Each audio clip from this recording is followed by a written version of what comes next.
आकाशवाणी मुंबई, मी शैलेश मोहिते आणि मी शिवानी जोशी. प्रादेशिक बातम्या देत आहोत. ठळक बातम्या. भारतानं कायमच जमिनीचं महत्त्व जाणलं आहे आणि पृथ्वीला मातेचा दर्जा दिला आहे. संयुक्त राष्ट्र संघटनेच्या उच्चस्तरीय बैठकीत प्रधानमंत्री नरेंद्र मोदी यांचं प्रतिपादन. कोविड प्रतिबंधक लस घेण्याकरता ऑनलाईन पूर्व नोंदणीची गरज नाही, केंद्रीय आरोग्य मंत्रालयाचं स्पष्टीकरण. मुंबई महानगर परिसरातल्या धोकादायक इमारतींच्या प्रश्नावर कायमस्वरूपी तोडगा काढण्यासाठी संबंधित महानगरपालिकांनी समूह आराखडा तयार करावा. नगरविकास मंत्री एकनाथ शिंदे यांचे निर्देश.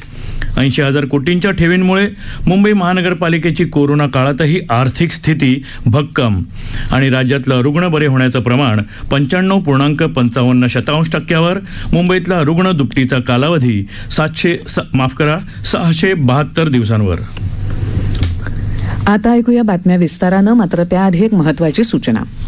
कोरोनाच्या निर्बंधांमध्ये आता शिथिलता येत असली तरीही कोरोना प्रतिबंधाचे नियम पाळणं आवश्यक आहे. तेव्हा कृपया आवश्यक असेल तरच घराबाहेर पडा आणि बाहेर पडताना मुखपट्टी वापरा, सुरक्षित अंतर राखा, हात वारंवार स्वच्छ धुवा आणि लसीकरण अवश्य करून घ्या. कोरोनाशी संबंधित योग्य माहिती आणि मदतीसाठी राज्याच्या 020-2612-7394 या मदत क्रमांकावर संपर्क साधा. याशिवाय कोविडबाबत प्रश्न विचारण्यासाठी 011-2397-8046 किंवा 1075 या क्रमांकावरही संपर्क करता येईल. आणि आता बातम्या विस्तारानं. गेल्या 10 वर्षात वनाखालील क्षेत्र 30 लाख हेक्टरनं वाढवण्यात भारताला यश आलं असल्याचं प्रधानमंत्री नरेंद्र मोदी यांनी काल संयुक्त राष्ट्रांच्या वाळवंटीकरण, दुष्काळ आणि जमिनीचा ऱ्हास या विषयावरच्या बैठकीत बोलताना सांगितलं. भारतानं कायमच जमिनीचं महत्त्व जाणलं आहे आणि पृथ्वीला मातेचा दर्जा दिला आहे, अशी भावना प्रधानमंत्री नरेंद्र मोदी यांनी यावेळी व्यक्त केली. दूरदृश्य प्रणालीमार्फत केलेल्या या व्याख्यानात मोदी पुढे म्हणाले की भारतानं नेहमीच जमिनीच्या ऱ्हासाच्या समस्येबद्दल आंतरराष्ट्रीय स्तरावर सकारात्मक भूमिका घेतली आहे. 2030 पर्यंत 260 लाख हेक्टर अवनत जमिनीचं पुनरुज्जीवन करण्यासाठी भारत प्रयत्नशील असल्याचंही त्यांनी यावेळी सांगितलं. कोविड प्रतिबंधक लस घेण्याकरता ऑनलाईन पूर्व नोंदणी अनिवार्य नाही, असं केंद्रीय आरोग्य मंत्रालयानं स्पष्ट केलं आहे. ज्या लस केंद्रावर पूर्व नोंदणीखेरीज लस देण्याची सुविधा असेल तिथे 18 वर्षांपेक्षा जास्त वयाच्या कोणालाही ऐनवेळी नोंदणी करून लस घेता येईल. आतापर्यंत 16,45,00,000 लाभार्थ्यांनी प्रत्यक्ष केंद्रावर जाऊन नोंदणी केली असून कोविनवर नोंदणी करणाऱ्यांची एकूण संख्या 28,36,00,000 आहे.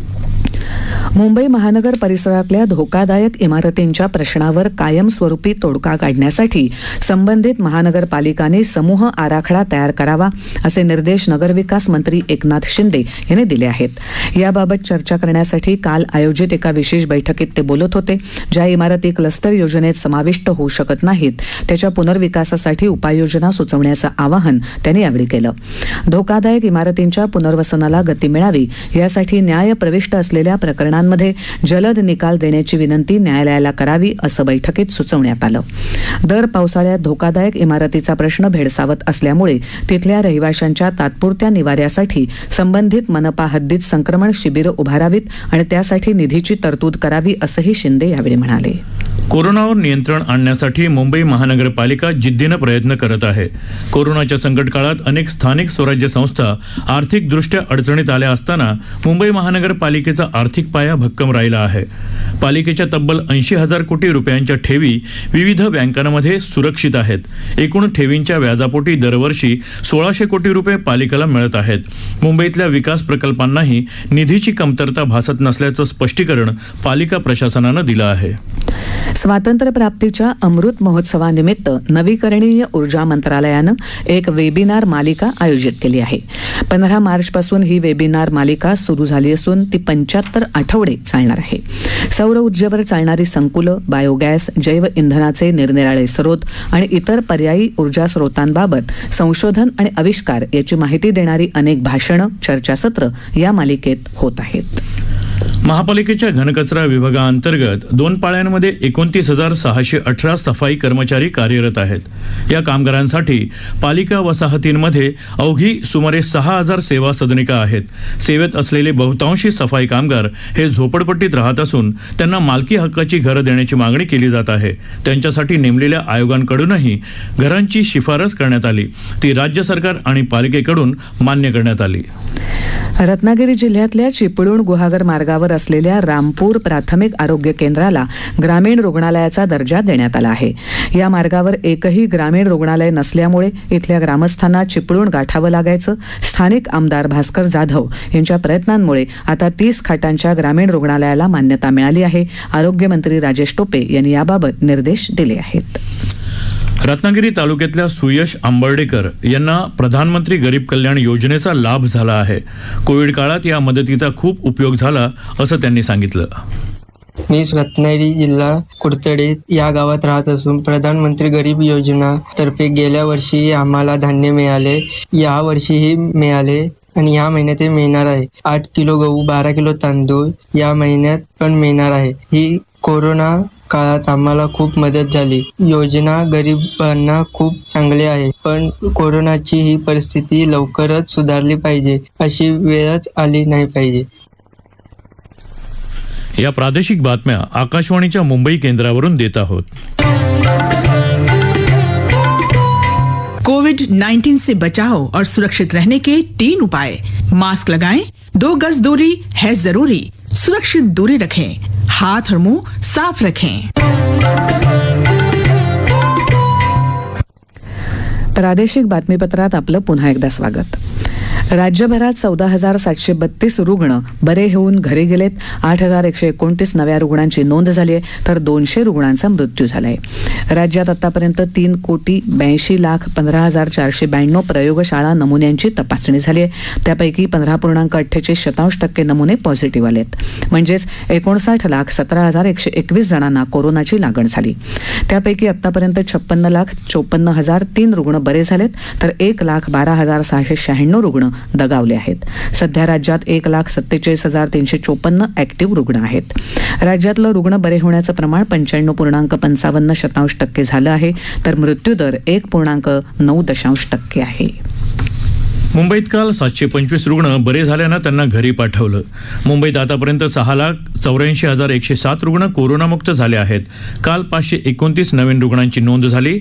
मुंबईत आतापर्यंत रुग्णांची संख्या 7,17,108 झाली असून मुंबईतला रुग्ण दुपटीचा कालावधी 672 दिवसांवर आलाय.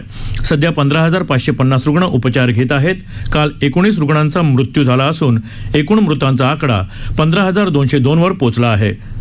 धारावीत गेले 2 दिवस एकाही नवीन रुग्णांची नोंद झाली नाही. सिंधुदुर्ग जिल्ह्यात कोरोनाचा विळखा वाढत असतानाच कणकवली तालुक्यातल्या तिरवडे तर्फे खारेपाटण इथल्या सुमती शिवराम घोगरे या 102 वर्षाच्या आजींनी कोरोनावर मात केली आहे.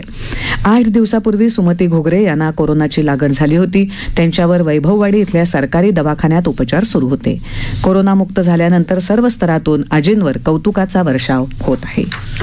दिव्यांग बांधवांसह वयोवृद्ध, मजूर, गरजवंत यांच्यासाठी उल्लेखनीय कार्य मुकुंद गोसावी यांनी केलं आहे.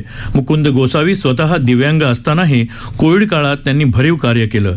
याविषयी त्यांच्या शब्दात. गेल्या मार्च 2020 पासून ज्या काळात कोरोनाने उग्ररूप धारण केलं, त्या काळात आपल्या आईबाबांजवळ, मुलांजवळ किंवा इतर नातेवाईकांजवळ ज्यांना कोरोना झालेला आहे अशा लोकांजवळ सहसा आपले नातेवाईकही जात नव्हते. त्यावेळी मी जवळजवळ 200 लोकांना, जी माझी दिव्यांग मोटरसायकल आहे, त्या मोटरसायकलवर बसून एक्सरे काढायला घेऊन जाणं, सीटी स्कॅन करायला घेऊन जाणं, त्यांना रक्त तपासण्या करायला घेऊन जाणं, वेगवेगळ्या हॉस्पिटलमध्ये ज्या ठिकाणी त्यांना गरज आहे त्या दवाखान्यात त्यांना घेऊन जाणं, असे मी कामं केलेले आहेत.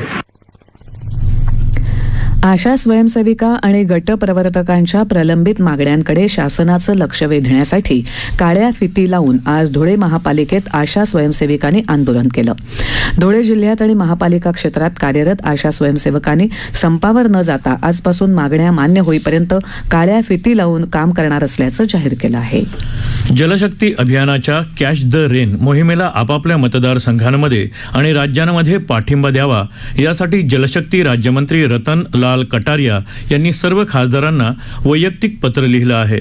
प्रधानमंत्री नरेंद्र मोदी यांनी 22 मार्चला या मोहिमेचा प्रारंभ केला होता. सावित्रीबाई फुले पुणे विद्यापीठाचा 118वा दीक्षांत समारंभ आज राज्यपाल आणि कुलपती भगतसिंग कोश्यारी यांच्या दूरस्थ उपस्थितीत पार पडला. यावेळी 1,61,591 पदव्या, 58 एमफिल, 465 PhD तसंच 119 सुवर्ण पदकं प्रदान करण्यात आली. कोविड महामारीचा आणि त्यानंतरचा लॉकडाऊनचा फटका बसलेल्या सोलापुरातल्या वस्त्रोद्योग समस्येच्या संसदेच्या आगामी अधिवेशनात मांडणार आहोत असं आश्वासन खासदार डॉक्टर जयसिद्धेश्वर महास्वामी यांनी दिलं आहे. सोलापूर अक्कलकोट रस्त्यावरच्या औद्योगिक वसाहतीतल्या उद्योजक आणि कामगारांची भेट त्यांनी काल घेतली. सिंधुदुर्ग जिल्ह्यात ओसरगाव टोलनाका इथे कणकवली पोलिसांनी गोव्याहून मुंबईच्या दिशेनं जाणारी गोवा बनावटीच्या 2,64,000 रुपयांच्या दारूसह 8 लाखाचा ट्रक असा एकूण 10,64,000चा मुद्देमाल जप्त केला आहे. या प्रकरणी 2 युवकांनाही ताब्यात घेण्यात आलं आहे. इंधन तेलाच्या दरवाढीमुळे घाऊक किमतींवर आधारित चलन फुगवट्याचा दर मे महिन्यात 12.94% पोहोचला आहे.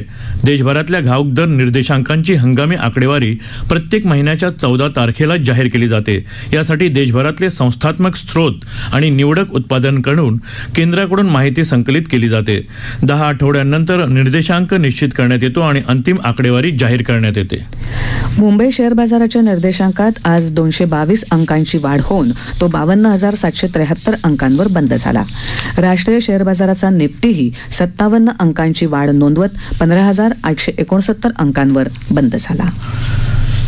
मुंबईत आज सकाळपासून तुरळक ठिकाणी पाऊस पडत आहे. ठाणे, पालघर जिल्ह्यात तुरळक पाऊस असून रायगड जिल्ह्याच्या अनेक भागात पावसाच्या हलक्या सरी बरसत आहेत. सांगली जिल्ह्यात आज सकाळपासूनच मध्यम स्वरूपाच्या पावसाला सुरुवात झाली. सिंधुदुर्ग जिल्ह्यात पावसाचा जोर सुरूच आहे. गेल्या 24 तासात जिल्ह्यात 105.37 मिलीमीटरच्या सरासरीनं एकूण 843 मिलीमीटर पावसाची नोंद झाली. पावसामुळे ठिकठिकाणी पडझडीच्या घटना घडल्या. नाशिक जिल्ह्यात गंगापूर धरण परिसरात अतिवृष्टी होत असल्यानं गोदावरी अंतरात 1,00,000 क्युसेक पाण्याचा विसर्ग करण्यात आला. त्याचबरोबर वाशिम, सांगली आणि सातारा या ठिकाणीही तुरळक पावसाची नोंद करण्यात आली. हवामान. राज्यात येत्या 2 दिवसात कोकण, मध्य महाराष्ट्र या ठिकाणी तुरळक ठिकाणी तर मराठवाडा आणि विदर्भातही तुरळक ठिकाणी मेघगर्जना आणि विजांच्या कडकडाटासह पाऊस पडण्याची शक्यता हवामान विभागानं वर्तवली आहे. तसंच इतरही भागात तुरळक ठिकाणी आणि काही ठिकाणी पावसाची नोंद वर्तवण्यात आली आहे. भारतीय रिझर्व्ह बँकेनं मोबाईलच्या प्रीपेड रिचार्जचा समावेश भारत बिल पेमेंट यंत्रणा अर्थात BPPS यंत्रणेच्या बिलर श्रेणीमध्ये केला आहे. या निर्णयाची अंमलबजावणी येत्या 31 ऑगस्टला किंवा त्यापूर्वी केली जाईल.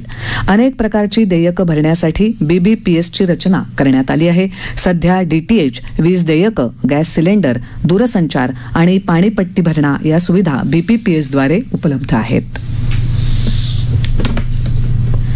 आणि आता ठळक बातम्या पुन्हा एकदा. भारतानं कायमच जमिनीचं महत्त्व जाणलं आहे आणि पृथ्वीला मातेचा दर्जा दिला आहे. संयुक्त राष्ट्र संघटनेच्या उच्चस्तरीय बैठकीत प्रधानमंत्री नरेंद्र मोदी यांचं प्रतिपादन. कोविड प्रतिबंधक लस घेण्याकरता ऑनलाईन पूर्व नोंदणीची गरज नाही, केंद्रीय आरोग्य मंत्रालयाचं स्पष्टीकरण. मुंबई महानगर परिसरातल्या धोकादायक इमारतींच्या प्रश्नावर कायमस्वरूपी तोडगा काढण्यासाठी संबंधित महानगरपालिकांनी समूह आराखडा तयार करावा. नगरविकास मंत्री एकनाथ शिंदे यांचे निर्देश. 80,000 कोटींच्या ठेवीमुळे मुंबई महानगरपालिकेची कोरोना काळातही आर्थिक स्थिती भक्कम. आणि राज्यातलं रुग्ण बरे होण्याचं प्रमाण 95.55% मुंबईतला रुग्ण दुपटीचा कालावधी 672 दिवसांवर. आकाशवाणीच्या बातम्यांसह जगभरातल्या बातम्या तुम्ही ट्विटरवर AIRNews_मुंबई या हँडलवरही दिवसभर पाहू शकता. याबरोबरच आकाशवाणी मुंबई केंद्रावरचं प्रादेशिक बातमीपत्र संपलं. नमस्कार.